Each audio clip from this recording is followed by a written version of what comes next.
So right now we're in the Charles Institute, which is on the Belfield campus of UCD. Here we have the only dedicated academic centre for dermatology research on the island of Ireland. On the second floor, where we have our cell culture and other laboratory space.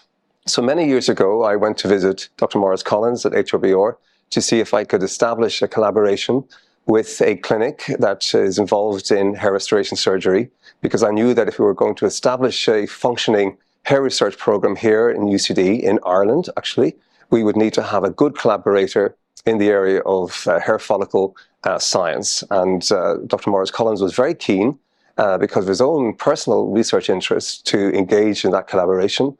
So over the last few years, we have been able to work with him and his team, and more importantly, his patients, to see if we could access some skin materials and hair follicle materials in particular, in order to help underpin some of our research here at the Charles Institute.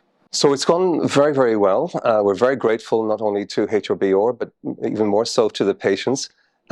Essentially what we need is haired skin from the human scalp, from the healthy human scalp in this case, in order to be able to underpin some of the research programs that we have, looking at hair follicle growth in health and disease, and also hair follicle pigmentation, and what pigmentation of the follicle could perhaps tell us about pigmentary disorders like hair graying, but also things like even melanoma.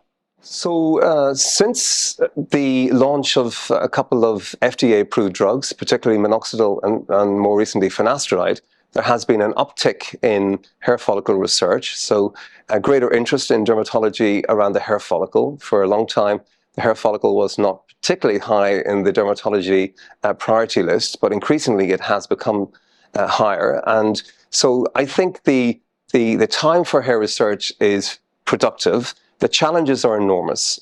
It won't come to anybody as a surprise that male pattern alopecia is very, very common. Typically 50 or 60% of men over the age of 40 or 50 will have some evidence of that.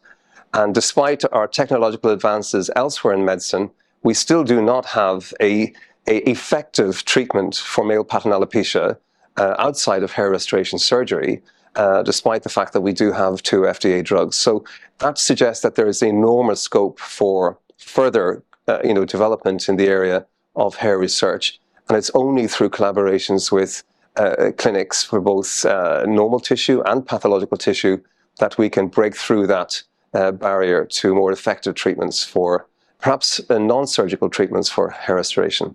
Hair pigmentation and pigmentation of skin is my own personal interest.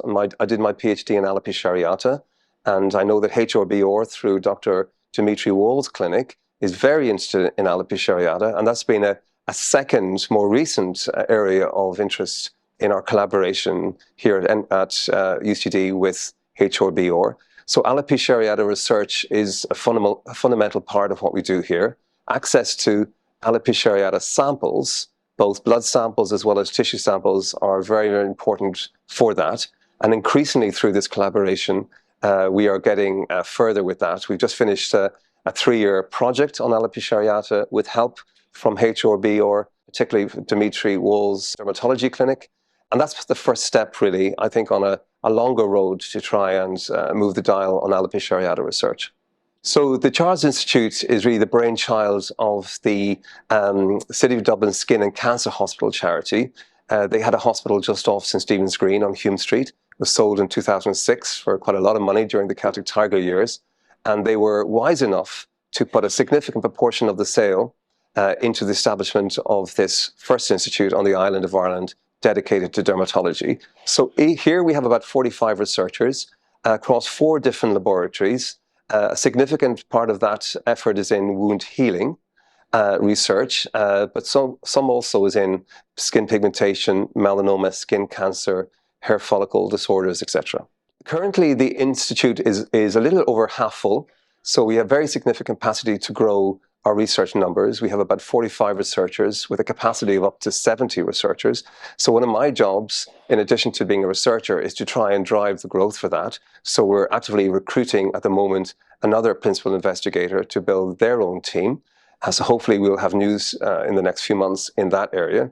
But longer term, we have to essentially develop even closer relationships with hospitals.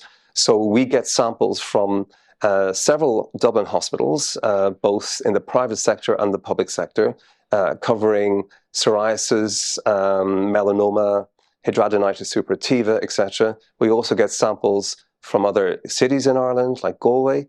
We even get samples from India in the area of alopecia areata research. So all of this is required because you can't really do any of this research without having access to patient samples. Like everything in life, a bit of a choreography and dance of interest between the researcher, between the clinician, and obviously the patient. So the researcher is always looking for the best possible quality samples, the biggest possible sample size, etc., and within the shortest time from leaving the patient's body. But all of those have to be factored in terms of the logistics. We have ethical approval from the UCD Ethics Committee for everything that we do, and we therefore have to manage the interests of the patient and, of course, HRBR also, because it's their patient. So typically we try to access the tissue sample as soon after leaving the body as possible. We're very fortunate given the geographic proximity between the lab here and HRBR in Blackrock. So we typically can get the sample relatively quickly, usually the morning after the surgery, but sometimes even the day of the surgery. Better biologically to get the sample the day of the surgery. And thereafter, we essentially clean the sample in a way that allows us to target our attention for a particular application, be it isolation of cells from individual follicles, the growth of the actual intact follicle, or perhaps other aspects of the scalp skin. So there can be many downstream uses made from the same single piece of tissue, but the most important thing is the quality of the tissue, the viability of the tissue, and essentially the freshness of the tissue. We leave at the clinic in HRBR pots of what we call transport medium, and that allows the sample to go directly from the patient into this specialized fluid that contains nutrients to ensure the continued viability of the sample. Because remember that the blood flow will have stopped after the skin has left the patient's scalp, and we have to play a little bit of catch up thereafter by ensuring that we're providing the tissue with as a rich an environment as possible. Typically, we would include different serum ingredients. We would include antibiotics, antifungal agents, so that we wouldn't have a contaminated solution ultimately. And then we bring that sample in that particular fluid into the dissecting lab and do very much what technicians in HRBR would do themselves. We would isolate individual follicles, either for looking at hair fiber elongation studies, hair pigmentation studies in the intact mini organ of the follicle, or we would isolate individual cell populations from the follicle. So the keratin-forming cell, which we call a keratinocyte, the melanin-forming cell, which we call melanocyte, and the collagen-producing cell, which we would call the fibroblast. And there are different reasons for wanting to examine each of those, which we would then follow up as individual cell types. So in summary, we would be looking at the entire follicle for some studies, or individual cells from the same follicle for other studies. Given that I've mentioned that our relationship with Dr. Maurice Collins has gone back many, many years, initially maybe up to 7 or 8 years ago, the recent arrival of Dr. Dimitri Wall with his specialist dermatology interest in hair follicle disorders has opened up a new chapter.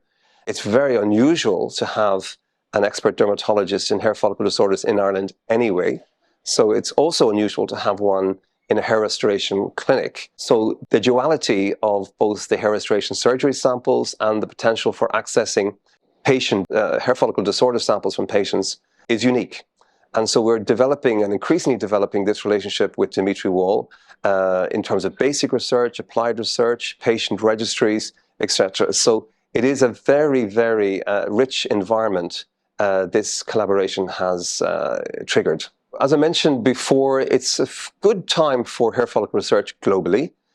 Despite that, there are probably fewer people actively involved in hair follicle research in 2023 compared to, say, 1983. So we have a big job of work to do to encourage dermatologists to have an interest in hair follicle disorders. Very significant challenge to get researchers also to come in with PhDs with an interest in hair follicle and skin in Ireland, particularly Irish-born researchers. So As you see from around this institute today, the vast majority of researchers are having born outside of Ireland.